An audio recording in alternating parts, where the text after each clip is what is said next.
से दबल मन, पाप में डुबल मन, भैया बहन सोबे हवाई सुबह से। बोझ से दबल मन, पाप में डुबल मन, भैया बहन सोबे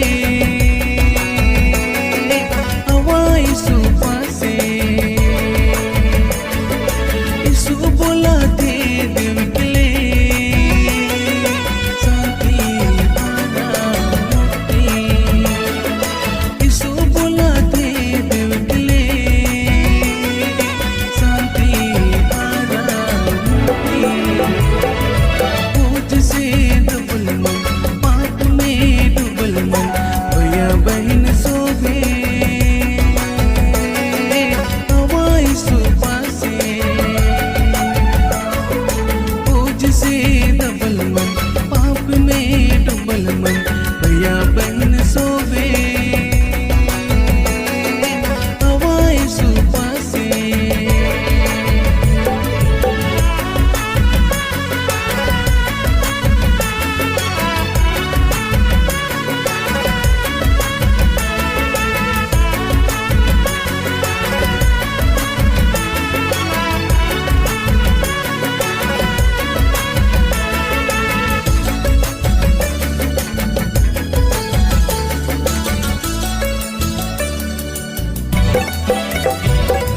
दुनिया में शांति कहाँ खोज ले, जंगल पहाड़ में नदी नाला में।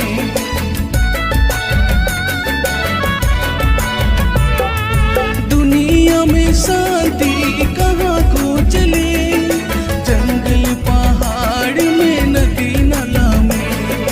आवा पपी मनवा सो बसी आवा, तोहरे के देवी जीवन शांति।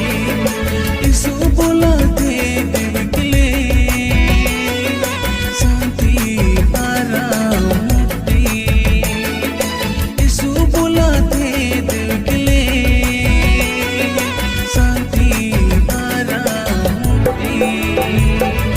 बोझ से दबल मन, पाप में डुबल मन, भैया बहन सोबे हवाई सुबह से। बोझ से दबल मन, पाप में डुबल मन, भैया बहन सोबे हवाई सुबह से।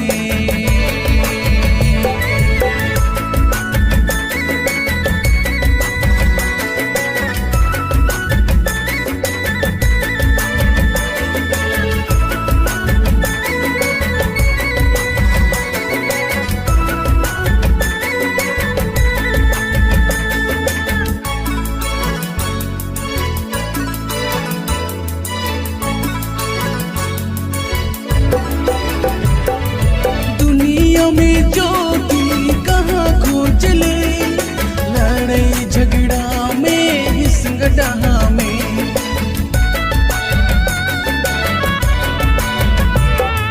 दुनिया में ज्योति कहाँ खोज ले, लड़ाई झगड़ा में हिंसगढ़ा में। आवा पपी मनवा सो बसी आवा, तोहरे के देवी जीवन ज्योति। यीशु बोला थे देव के लिए शांति आराम मुक्ति। यीशु बोला थे देव के लिए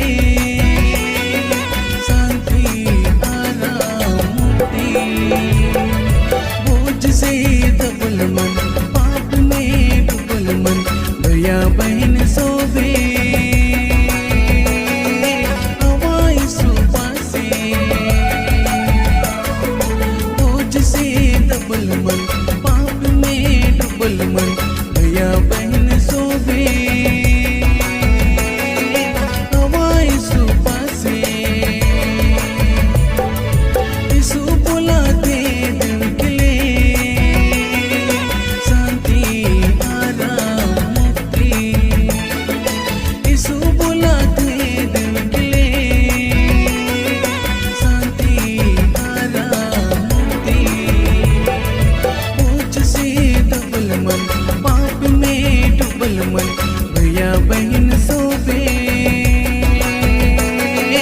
हवाई सुबह से। पूज से डबल मन, पाप में डबल मन, भैया बहन सोबे।